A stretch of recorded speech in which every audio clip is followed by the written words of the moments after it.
सुखदेव जी कहते हैं कि वह पावन दीपावली का दिन आया जिस दिन हमारे गोवर्धन जी महाराज की दिव्य पूजा होती है। बड़ी पाकवान बन रहे थे, भगवान छटपटा रहे थे पाकवान पाने के लिए। बड़ी सामग्रियां बन रही थी, भोज्य सामग्रियां। दौड़ के गए और जा करके मैया से कहते, मैया जरा सा ये माखन जो है मुझे भी खिला दे। मैया ने कहा ना कान्हा, आज तेरे को कुछ नहीं मिलने वाला। क्यों मैया? मैया ने कहा आज पहले पूजा होगी फिर मिलेगा तुझको। कन्हैया ने कहा किसकी पूजा? भगवान ने सोचा भगवान तो मैं हूँ।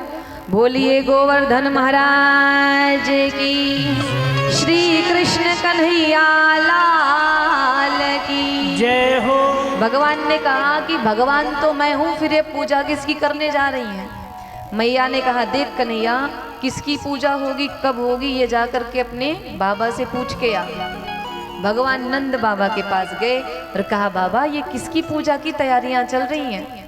नंद बाबा ने कहा कन्हैया ये इंद्रदेव की पूजा की तैयारी चल रही है। कन्हैया ने कहा क्यों भाई, उनकी पूजा क्यों?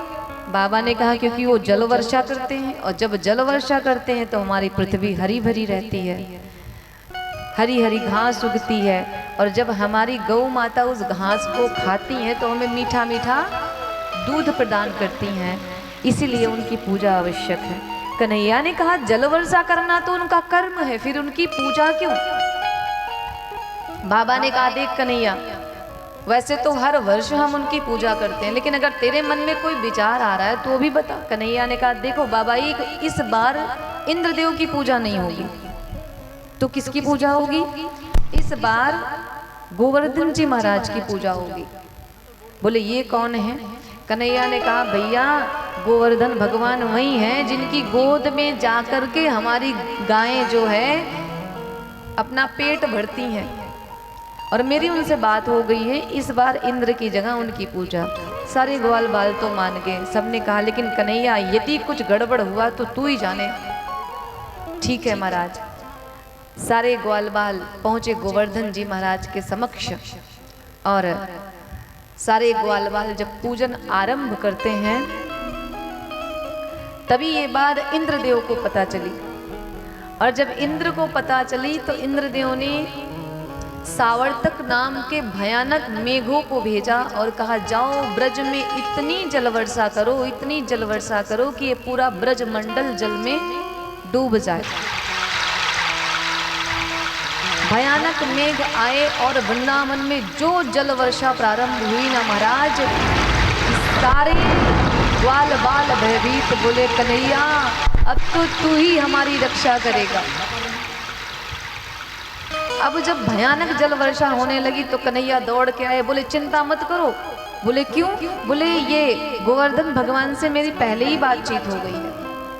कन्हैया क्या बात हुई? कन्हैया ने कहा बात ये हुई है कि बस गोवर्धन जी महाराज ने कहा जरा सा अपनी उंगली की टेक देना और मैं उठ करके खड़ा हो जाऊंगा, और जब मैं खड़ा हो जाऊं तो सब मेरे अंदर आकर के दिव्य पूजा करना। महाराज आज भगवान ने श्री गिरिराज जी महाराज को अपनी उंगली पे धारण किया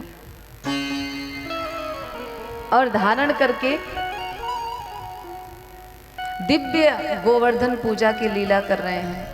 सुखदेव जी कहते हैं कि ये जो गोवर्धन महाराज है ना, कोई और नहीं, नाम है कि गोवर्धन जी महाराज की पूजा हो रही है। असल में ठाकुर जी अपनी ही पूजा करा रहे हैं गोवर्धन के स्वरूप में प्रकट होकर के। भगवान ने गोवर्धन जी को धारण किया और धारण करके उंगली पे खड़े हो गए। अब पूजा प्रारंभ है, सभी भक्त सभी ग्वाल बाल पूजा कर रहे हैं। तभी एक दादाजी ने कहा कन्हैया कई दिन तुझको हो गया, तू वैसे उंगली पे गोवर्धन जी को धारण करके खड़ा है और तेरी उंगली में कितनी शक्ति है कि गोवर्धन पर्वत तेरी उंगली पे टिका है क्या?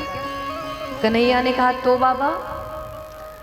बूढ़े बाबा ने कहा कि देख हम सभी लाठी छाता डंडा लेकर के पकड़ के खड़े हैं गोवर्धन जी महाराज को। हमारी लाठी पे तो ये पूरा हम सब जो खड़े हैं इस पे गोवर्धन पर्वत टिका है, और तू ये छोटी सी उंगली लगा के खड़ा है, इससे क्या होगा?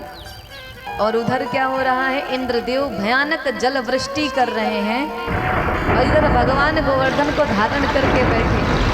ग्वालों ने कहा कन्हैया आज 4 दिन से तू वैसे ही खड़ा है, जाकर के जरा विश्राम कर ले। कन्हैया ने कहा जाऊं फिर मैं। ग्वालों ने कहा जाओ। और जैसे ही भगवान ने अपनी उंगली को जरा सा सरकाया, महाराज जितने ग्वाल बाल लाठी डंडा छाता लगा करके खड़े थे गोवर्धन जी महाराज को पकड़ के, चटाचट सबकी लाठियां टूटने लगी और सब चिल्लाए कन्हैया जाना मत छोड़ के, नहीं तो हम सब मारे जाएंगे। मेरे प्रभु ने दिव्य लीला करी। मेरे प्रभु अपने उंगली पे गोवर्धन जी महाराज को धारण करके खड़े हो गए और सारे जितने भी ग्वाल बाल थे दिव्य रूप से भगवान श्री गिरधारी की पूजन करते हैं।